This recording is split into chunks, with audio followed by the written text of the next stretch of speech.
triglicéridos son insolubles en agua, por lo que deben ser empacados en lipoproteínas en los sitios de absorción o de síntesis para circular en plasma y llegar a los tejidos que los emplean.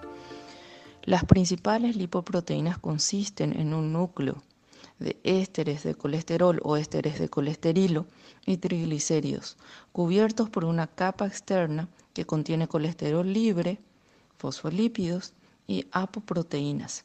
Estas tienen como acrónimo la palabra APO, como ApoB, ApoC, ApoE. Estas son partículas que rodean a las lipoproteínas, cuya función consiste en transportar lípidos en la sangre y permitir su identificación específica como lipoproteínas por enzimas que extraen lípidos de ellas. Por ejemplo, la ApoB100, que es una apolipoproteína de las LDL, durante su circulación por el hígado son reconocidas por receptores celulares de los hepatocitos, mediante los cuales las endocita, o bien en tejidos periféricos. La ApoC2 activa a la lipoproteína lipasa, localizada en los vasos capilares, es decir, células endoteliales. Esta enzima extrae triglicéridos de las lipoproteínas como kilomicrones y lipoproteínas de muy baja densidad, las VLDL. Cada tipo de lipoproteína varía en densidad y tamaño, como así también en composición de lípidos y clase de apolipoproteína. Las principales lipoproteínas y sus principales acrónimos o siglas del inglés son kilomicrones, CBLDL, colesterol de muy baja densidad, CIDL, lipoproteína intermedia, CLDL, lipoproteína de baja densidad, y HDL o lipoproteína de alta densidad. También tenemos a la lipoproteína A. Entre las principales clases de lipoproteínas se encuentran subclasificaciones de lipoproteínas, pero en la clínica todas ellas se agrupan dentro de algunas de las clases mencionadas anteriormente. Los kilomicrones son partículas de gran tamaño que transportan cantidades pequeñas de colesterol y grandes cantidades de triglicéridos. Su densidad es mayor a 0,95 gramos por ml. Estos se sintetizan a partir de las grasas que se desdoblan por las enzimas digestivas. Entonces, los ácidos grasos libres son absorbidos por la mucosa intestinal en las células enterocito y combinados con glicerol dentro de estas células enterocito para formar triglicéridos, los cuales son empaquetados en pequeñas cantidades de colesterol y de 7 apoproteínas transportadoras. Las principales apoproteínas son la ApoB48 y en menor cantidad ApoC2 y ApoE. Una vez formados, circulan a través del sistema linfático del intestino y por el conducto torácico para llegar a la sangre de la vena cava. En los capilares, los kilomicrones pierden su contenido de triglicéridos en su trayecto a través de la circulación. Esto sucede cuando el kilomicrón es reconocido mediante su apoproteína C2 y la lipoproteína lipasa que se encuentra dentro de las células endoteliales vasculares en los capilares. Entonces, estas enzimas hidrolizan a los triglicéridos contenidos en los kilomicrones y los ácidos grasos libres son tomados por el tejido muscular y adiposo. Las partículas restantes son denominadas remanentes de kilomicrones. Son tomadas principalmente por el hígado mediante su unión con los receptores ApoE. En el hígado, los remanentes de kilomicrones suministran colesterol para empaquetarlo en VLDL. Por tanto, los kilomicrones y los remanentes de kilomicrones a los que se les ha extraído triglicéridos son las principales lipoproteínas mediante las que se transportan las grasas y el colesterol de la dieta.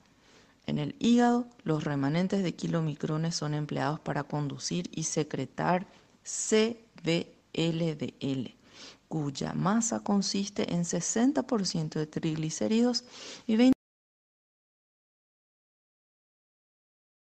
20% de colesterol. Esta lipoproteína es una partícula que transporta principalmente triglicéridos y su densidad es de 0.95 a 1.006 gramos por ml. En su superficie se encuentran apoproteínas B100, C1, C2, C3, E, las cuales funcionan como sistemas de transporte de triglicéridos hacia la periferia. Las CBLDL también son sometidas bajo la actividad de la enzima lipoproteína lipasa de los capilares. Entonces, esta enzima extrae ácidos grasos y glicerol al fragmentar triglicéridos, ya sea para el metabolismo energético de los tejidos, para su depósito en el tejido adiposo, para emplearlo en la construcción de membranas celulares o en la construcción o producción de hormonas. En este proceso, las VLDL se convierten en remanentes de VLDL, debido a que tales remanentes continúan su pérdida de contenido de triglicéridos y de que estos son tomados por el tejido adiposo o el tejido muscular. Los remanentes de la VLDL se transforman en IDL, lipoproteína intermedia. Estas poseen una densidad que va desde 1.006 a 1.19 gramos por decilitro. Transportan triglicéridos y colesterol y en su superficie se encuentran apoproteínas B100, apoproteínas C3, ApoE. Estas lipoproteínas son capturadas por el hígado y mediante los receptores para la ApoB o ApoC, o bien continúan su depresión de triglicéridos. Cuando sucede lo segundo, es decir, hidrólisis de triglicéridos, IDL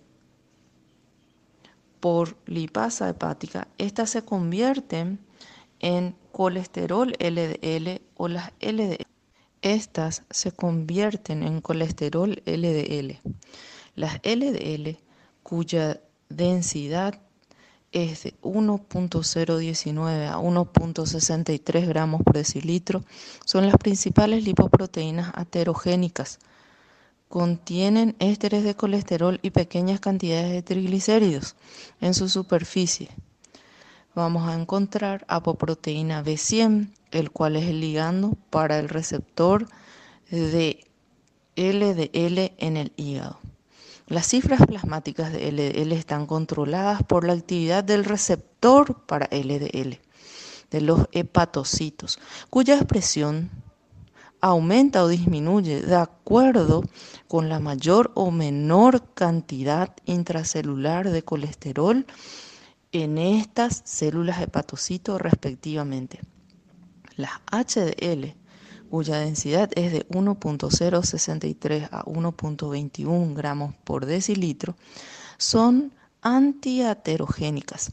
Estas se sintetizan en el hígado y las células intestinales y consisten en partículas pequeñas formadas por escaso contenido de lípidos, formadas por ApoA1 y fosfolípidos. Dentro de las paredes arteriales, la ApoA1 de las HDL, al interactuar en el transportador A1 del cassette de unión de ATP, extrae el exceso de colesterol de las reservas intracelulares de los macrófagos que se encuentran en la placa de ateroma. Después, la lecitina colesterol aciltransferasa esterifica al colesterol libre dentro de las HDL. Entonces, esta se convierte en HDL alfa madura, la cual capta más colesterol libre de las células espumosas al interactuar con el transportador G1 del cassette de unión de ATP. Después, la HDL alfa madura regresa a la circulación sanguínea para devolver al hígado el colesterol mediante dos vías. La primera por interacción de las proteínas de transferencia de ésteres de colesterol que transfiere el colesterol a las VLDL o a las LDL, las cuales después son capturadas por el hígado por el receptor para LDL. La segunda, a partir de la captura selectiva del colesterol por el receptor depurador de los hepatocitos.